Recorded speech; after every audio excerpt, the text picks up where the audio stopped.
Assalamu alaikum students. Students, today I want to start a new topic, something new. Do you experience that we, in our day-to-day life, we struggle with some kind of new words, like we haven't heard of, like we haven't used them in our written or oral language before, or we haven't heard about them, we haven't heard of some kind of rare words, some kind of different words we aren't accustomed with or we haven't heard of. So what happens, we keep struggling regarding our language in order to create new words, in order to use new words in our day-to-day language. For example, people like us, maybe people like me, कोई इंसान मेरे जैसा जिसका बहुत weak point होगा ये कि मुझे ज़्यादा वर्ड्स के बारे में पता नहीं, maybe in English language और maybe in Urdu language और एनी अदर लैंग्वेज मुझे ज़्यादा वर्ड्स का मालूम नहीं है. अब this time we are dealing with English language, English grammar, so talk about English language. मेरे जैसा कोई इंसान होगा जिसको ज़्यादा मालूम नहीं होगा, ज़्यादा वर्ड्स मालूम नहीं होंगे, ज़्यादा synonyms antonyms नहीं पता होंगे. As you know, synonyms means words having similar meanings and antonyms words having opposite meaning, vice versa. So people like me, they get stuck, मेरी तरह जो बेचारे फंस जाते हैं. आम तौर के जो वर्ड्स हैं जो हम यूज़ करते रहते हैं अपनी लाइफ में, उनके साथ हम कंफर्टेबल होते हैं. लेकिन जब हमारी लैंग्वेज, हमारी एक्सप्लेनेशन डाइवर्स हो जाती है, हम कुछ और एक्सप्लेन करना चाहते, थोड़ा और ज़्यादा डिटेल में, तो हम, मेरे जैसे लोग बेचारे फंस जाते. अब मैं कौन सा वर्ड यूज़ करूँ, मेरे दिमाग में आ नहीं रहा है. जो मैं, फॉर एग्जांपल, जो दिमाग में मैं सोच रही हूँ वर्ड, उसको मैं इंग्लिश में कैसे एक्सप्रेस करूँ या कैसे लिखूँ. तो ये क्या मसला है, ये सारा मसला जो है ये हमारी वोकैबुलरी का मसला है. तो इस वक्त मैं इंग्लिश लैंग्वेज की बात करूँगी. ऐसा नहीं है कि खाली इंग्लिश में ये चीज़ होता है, हमने खाली इंग्लिश को लेके रखा है. नहीं, oh my God, English vocabulary वो, no, it's not necessary. Maybe कोई ऐसा बंदा होगा who has a great vocabulary, who has a great hold on English. Maybe उसकी उर्दू ख़राब हो, कश्मीरी ख़राब हो, मे बी वो फ्रेंच सीखना चाहे, उसका फ्रेंच पे होल्ड ना हो, या अरबिक, एट्सेट्रा. तो this time we are dealing with talk about English language. तो ऐसा होता है. Are you trying to understand? ज़रूर वो लोग अच्छे से, वो स्टूडेंट्स अंडरस्टैंड कर सकते जो बेचारे मेरी तरह होंगे, हाँ, जिनका ये वर्ड्स पे होल्ड ज़्यादा अच्छा नहीं होगा. तो क्या होता है, हम फंस जाते, स्टक हो जाते हैं while we are writing any kind of paragraph or anything, any kind of comprehension, academic writing, or we are talking to somebody, we are trying to explain something maybe that we haven't explained till now in our life, but what else we can do at that time, what else can we do. हमें words नहीं समझ नहीं रहा क्या बोलेंगे, तो हम उसको कहते बेहतर ये उसी लैंग्वेज में बोल दे जिसमें हमको अच्छे से आ रहा है एक्सप्रेस करना. तो इस चीज़ को हम क्या बोलते हैं, इस चीज़ को हम कहते हैं वोकैबुलरी, VOCABULARY, वोकैबुलरी. तो मैं आपको बता दूं एज इसकी definition that vocabulary means all the words we know or somebody knows in a particular language, the number of words we know in a particular language, or number of words in a particular subject, or in a particular book, or in a particular set of languages. Okay, तो एक बंदा, a person knowing the number of words, वो उसकी vocabulary कहलाती है. आप लोगों को कितने लफ्ज़ किसी एक पर्टिकुलर लैंग्वेज में मालूम है या किसी पर्टिकुलर सब्जेक्ट में मालूम है, वो आपकी vocabulary है. अब आपकी ओवरऑल vocabulary है, टोटल में आपको कितने आपको वर्ड्स मालूम है, चाहे वो कोई लैंग्वेज हो, आपकी स्कूलिंग के रिलेटेड हो, आपकी डेली लाइफ लैंग्वेज के बारे में हो, आपकी रिटन लैंग्वेज के बारे में हो. So this is the number of words a person knows. अब आता है अब इसकी काइंड्स आती है, good vocabulary and weak vocabulary. One who has weak vocabulary, that means he is knowing very less number of words. and the one who knows a great number of words in a language, that means he has a strong hold on his vocabulary. He or she is having a strong vocabulary. Okay, see, मैंने ये words लिखे हैं कुछ like good. तो good के कितने सारे synonyms है, बहुत सारे there can be many synonyms of word good, but we get stuck. May be कुछ लोग हैं उन्हें गुड, बेटर, नाइस पता है मेरी तरह. मे बी इसके अलावा और भी बहुत सारे synonyms होंगे गुड के, बहुत सारे हमें नहीं पता, हम फंस जाते हैं. बस हम यही गुड, बेटर, नाइस यूज़ करते रहते हैं through out the course of a life, और कभी कोई नया वर्ड यूज़ करना चाहे वो हम कर नहीं पाते. Another words flawless.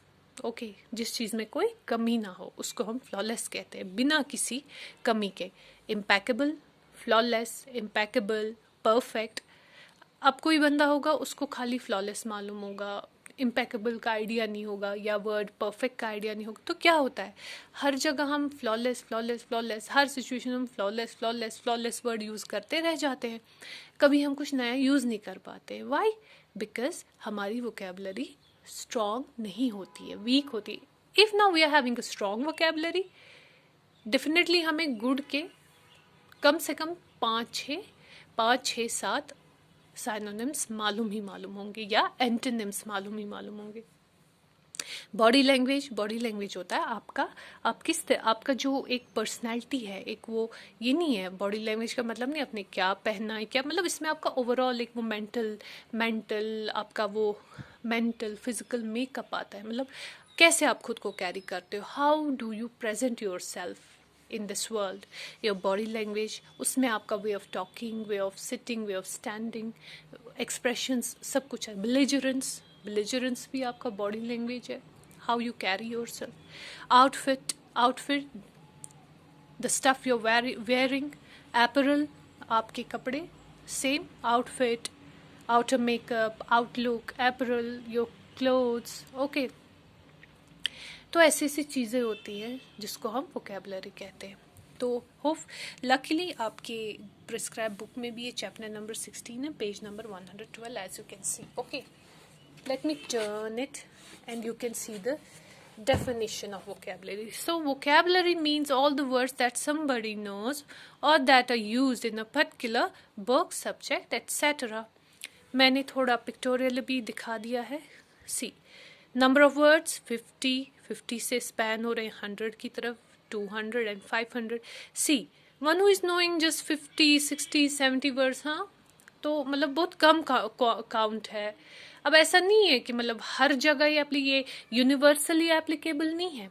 कोई बंदा बहुत रिमोट एरिया में रह रहा है, स्टिल वो अपनी एकेडमिक लैंग्वेज में या किसी लैंग्वेज में 50, 100, 150 वर्ड्स अच्छे से यूज़ कर पा रहा है, बहुत ही दूर रिमोट एरिया का बंदा, तो उसके लिए वो बहुत अच्छी वोकेबलरी है. But a person living, people like us living in urban hub, receiving education from this modern education system, and receiving knowledge and higher degrees from one of the reputable universities, one of the reputable institutions. So if we will say, okay, we know 50, 100, 150 words, fine, we are having strong vocabulary. No, that is a weak vocab for people like us. We live in a good exposure. We live in urban areas. We have all kind of, we have internet, we have modern schools, we have modern institutions, we go for seminars, we go for debates. So people like us, we can't compromise on vocabulary like this. So at least we can boast of saying that we have a strong vocabulary when a person, at least we know 200, 300, 400, 500 words. It depends. ये मैं आपको एक general एक scenario दे रही हूँ, तो ऐसे pictorially हम दिखा सकते हैं. Okay, so it's just about the number of words you know. That is your vocabulary. All the words you know in a particular set of language, particular subject, particular area of field of study. Okay, so let's go to your book. See, vocabulary में पहले synonyms की बात हो रही है। आपको पता है साइनोनिम्स क्या होता है, वर्ड्स हैविंग सिमिलर मीनिंग। तो देखिए अब क्यों दिए हैं साइनोनिम्स, और नेक्स्ट पेज पे एंटोनिम्स दिए गए हैं, words having different meaning, words having opposite meaning of each other. तो क्यों दिए गए हैं, ताकि आप लोगों की वोकेबलरी स्ट्रांग हो जाए, और ये आपको पढ़ने हैं, खुद से पढ़ने हैं। जब आप मेरा वीडियो लेक्चर देखेंगे, after that you will read all this words. Still I can tell you something about, I will tell you about some words like beautiful. See how many synonyms have been given here: attractive, pretty, lovely, stunning, fair, just, objective, impartial, unbiased. Beautiful, खूबसूरत, attractive, आकर्षित, pretty, प्यारा, lovely, प्यारा, stunning, good, handsome, gorgeous, fair.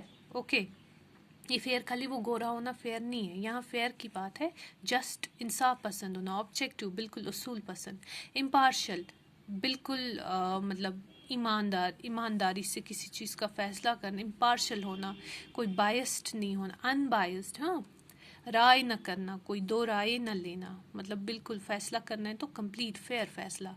Okay, funny, humerus, हाँ, मजाकी, comical, hilarious, हिस्टैरिकल, ये सब जो words use किएंगे इनका आपस में मिलता जुलता मीनिंग है, इसीलिए हमने उनको साइनोनिम्स के अंदर रखा है। ओके, तो ये सारे जो आपके ये वो कैब है, ये आप पढ़ेंगे साइनोनिम्स के। ओके, तो उसके बाद बात आती है एंटोनिम्स की। एंटोनिम्स आपको पता ही है, जिनका ऑपोजिट मीनिंग होता है आपस में। Okay, so you can see it. Words having opposite meaning. Okay, draw the words. There are 3 categories of antonyms. तो antonyms में 3 categories दी गई हैं. Graded antonyms. Graded antonyms कौन से होते हैं? Deal with levels of meaning of words. Like if something is not good, it may still be not be bad. There's a scale involved with some words, and besides good and bad, there can be average, fair, excellent, terrible, poor, satisfactory. Graded antonyms का मतलब होता है कि मतलब एक level होता है meaning का, जहाँ एक मीनिंग की लेवल से जुड़े हैं words. Deal with the level of the meaning of words, मतलब ज़रूरी नहीं है अगर कुछ अच्छा नहीं है तो इसका मतलब ये नहीं कि वो खराब है, तो मतलब एंटोनिम मत है सिमिलर मीनिंग। एंटोनिम का मतलब होता है वर्ड्स हैविंग ऑपोजिट मीनिंग। अगर गुड है तो गुड का एंटोनिम बैड है, अगर गुड का साइनोनिम नाइस है तो गुड का एंटोनिम बैड है। बट इट डजंट मीन कि ये कंप्लीटली बैड होगा, तो लेवल है एक, bad, very bad, extremely bad. Okay, they are different levels of being bad. Got it? देखिए आप देख सकते हैं, fat and skinny. Fat, fat का ऑपोजिट क्या एंटोनिम? स्किनी, बिल्कुल पतला, फैट मोटा। यंग जवान, ओल्ड बूढ़ा, हैप्पी खुश, सैड उदास। ओके, तो सेन क्रेजी। सेन क्या होता है? नॉर्मल बंदा, हाँ। क्रेजी, क्रेजी पागलपन करने वाला।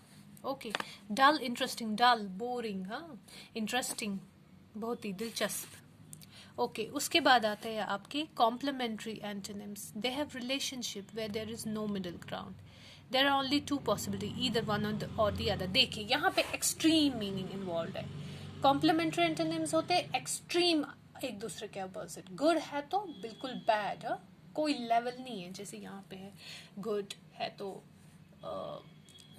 बैड है, जरूरी नहीं है ये एक्सट्रीमली बैड है, it is normal kind of bad, एक average bad, level of meaning. लेकिन जो आपका कॉम्प्लीमेंट्री एंटोनिम है, इसमें completely quite opposite, 100% opposite meaning है। Like man woman, obviously man is man, woman is woman, इनमें कोई सिमिलरिटी नहीं है। Off and on, TV off, television off किया, ऑफ, उसका ऑन से कोई नाता नहीं है, extremely different meaning. Exit entrance, in and out, pass fail, completely different, 2 different words हैं। तो जहाँ 100% डिफरेंस है मीनिंग में, कॉम्प्लीमेंट्री एंटोनिम्स। लेकिन जो आपके ग्रेडेड एंटोनिम्स होते हैं वहाँ फिर भी आपको थोड़ी बहुत सिमिलरिटी नजर आएगी, लेकिन जनरली वो एंटोनिम्स ही होते हैं। अच्छा, तो अब बात करते हैं हम थर्ड टाइप ऑफ एंटोनिम्स, वो हैं आपके relational antonyms. They are sometimes considered sub category of complementary antonyms. ये मानिए एक कॉम्प्लीमेंट्री एंटोनिम्स की ही एक सब कैटेगरी, मतलब मिलते जुलते हैं उनसे. With these pairs for there to be a relationship both must exist. अब देखते हैं हम, तो इनको हम मानिए एक तरीके के कॉम्प्लीमेंट्री एंटोनिम्स ही हैं. तो एग्जाम्पल हम देखते हैं, पता चल जाएगा. Husband and wife, predator and prey, बिल्कुल डिफरेंट मीनिंग है एक दूसरे से. हाँ. Teach and learn, borrow and lend, divisor and dividend, north and south, slave master, up and down. अब देखिए लेकिन डिफरेंस क्या है, अब मैं आपको समझाती हूँ डिफरेंस क्या है. मिलते जुलते हैं कॉम्प्लीमेंट्री मीनिंग्स, कॉम्प्लीमेंट्री एंटोनिम्स से ही आपके रिलेशनल एंटोनिम्स मिलते हैं. लेकिन डिफरेंस क्या है, डिफरेंस ये है कि विद दीज पेयर्स, जो इनमें पेयर्स होते हैं, for there to be a relationship both must exist. ये उन वर्ड्स के एंटोनिम्स होते हैं जिनमें एक मानिए एक ऐसी रिलेशनशिप है जिसके लिए दोनों का होना जरूरी है. आपको समझ आया है? तो ये बिल्कुल कॉम्प्लीमेंट्री एंटोनिम्स जैसे ही, बिल्कुल एक्सट्रीम डिफरेंट मीनिंग है, मतलब आपस में कोई मेल नहीं है. लेकिन अगर पेयर में जो दो, फॉर एग्जाम्पल हस्बैंड है, हस्बैंड का एंटोनिम वाइफ है, अगर हम वाइफ यूज कर रहे हैं तो ये दो वर्ड्स ऐसे एग्जिस्ट करते हैं कि इनको दोनों का एक साथ एग्जिस्ट करना जरूरी है. अगर एक है तो दूसरा जरूरी है. हस्बैंड हस्बैंड तभी कहलाएगा जब उसकी कोई वाइफ होगी. प्रेडेटर प्रे, शिकारी शिकार शिकारी, प्रेडेटर होता है शिकारी. शिकारी तभी एग्जिस्ट करता है जब शिकार है. आपको आया समझ? टीच एंड लर्न, टीच हम तभी कर सकते हैं जब लर्न होगा. ओके. सिखाना और सीखना. बोरो एंड लैंड, बोरो करना क्या होता है, किसी से कुछ लेना. लैंड होता है देना. देंगे भी तो हम तभी ना जब कोई बोरो करने वाला होगा. तो इसीलिए कहते हैं कि for these pairs there is a relationship. When there is no relationship between these pairs, they won't exist. They exist, these pairs of words exist, these antonyms exist when there's a relationship between them. Okay. Husband and wife, there's a relationship of marriage. Okay. Okay. Formation of antonyms by adding a prefix. Prefix आपको पता ही है. Prefix pre, when you add something at the beginning of the word. Okay. जैसे यहाँ पे आपके prefix है, like prefix like un, fortunate, unfortunate, likely, unlikely, able, unable, forgiving, unforgiving. Okay. दूसरा prefix non, entity, non entity, conformist, non conformist, etcetera. बाकी आप खुद पढ़ेंगे. प्रीफिक्स इन, बहुत सारे प्रीफिक्स हैं. अब प्रीफिक्स इन कैसे हम यूज करते हैं, टॉलरेंट को प्रीफिक्स ऐड कर दिया, इन बन गया इंटॉलरेंट. कैसे बन गए, एंटोनिम्स बन गए. तो एंटोनिम्स में प्रीफिक्स का क्या मकसद है, वर्ड के एंटोनिम्स बन जाते हैं. टॉलरेंट हो जो बर्दाश्त करता है, इंटॉलरेंट हो जो बर्दाश्त नहीं करता है. Decent, indecent. डिसेंट बिल्कुल एक noble good behaviour. Indecent not having a good behaviour. हाँ. नोबल जिसके नोबल डिसेंट एटिकेट्स ना हो. Discreet, indiscreet. देखिए discreet, indiscreet. Okay. Excusable and inexcusable. Okay. ऐसे आप देख सकते हैं. Okay. Words likely to be confuse, तो कहते कुछ वर्ड्स होते हैं उनके साथ आपको कंफ्यूज नहीं होना चाहिए. For example accept, to receive, accept excluding. देखिए स्पेलिंग में थोड़ी बहुत सिमिलैरिटी है. तो कह रहे कुछ ऐसे लफ्ज होते हैं वोकैबुलरी में आपकी लैंग्वेज में जिनको लेके आप कंफ्यूज ना हो जाए. और अब देखना आप हुए होंगे, मैं भी कभी ना कभी लाइफ में हुई होगी, इस एक्सेप्ट और इस एक्सेप्ट को लेके. क्यों? क्योंकि इनकी प्रोनाउंसिएशन सेम है. These are the words, they have different spelling, but pronunciation is same. You can see some words sound or look like or nearly alike, but have different meanings. कुछ words ऐसे होते हैं जो बिल्कुल एक जैसे लगते हैं, उनकी pronunciation sounding भी same होती है. Okay. या नियरली अलाइक या ऑलमोस्ट सेम लगते. कुछ तो 100% सेम हमको दिखते हैं, कुछ 80%, लेकिन उनकी मीनिंग डिफरेंट होती है. जैसे कि accept, accept, accept, this accept, ACCEPT means to receive. EXCEPT means exclude करना, जब आप किसी चीज को बाहर करते हो किसी चीज से. Acts, acts, acts, acts. Things done. AX means chopping tool, काटने का एक्स. हाँ. Ad, advertising, and this ad short for addition. Affect to influence, effect result, affect कोई असर, इफेक्ट जो आपका रिजल्ट होता है, नतीजा। Aid to assist, this aid and assistant. Okay, तो ये सारे वर्ड्स आप पढ़ेंगे जिनकी प्रोनाउंसिएशन, साउंडिंग, स्पेलिंग्स भी बहुत ऑलमोस्ट सेम है लेकिन मीनिंग डिफरेंट होते हैं। ओके, तो इसका वर्कशीट है वो इंशाल्लाह मैं आप लोगों को आपके ग्रुप्स में भेज दूंगी। अल्लाह हाफिज।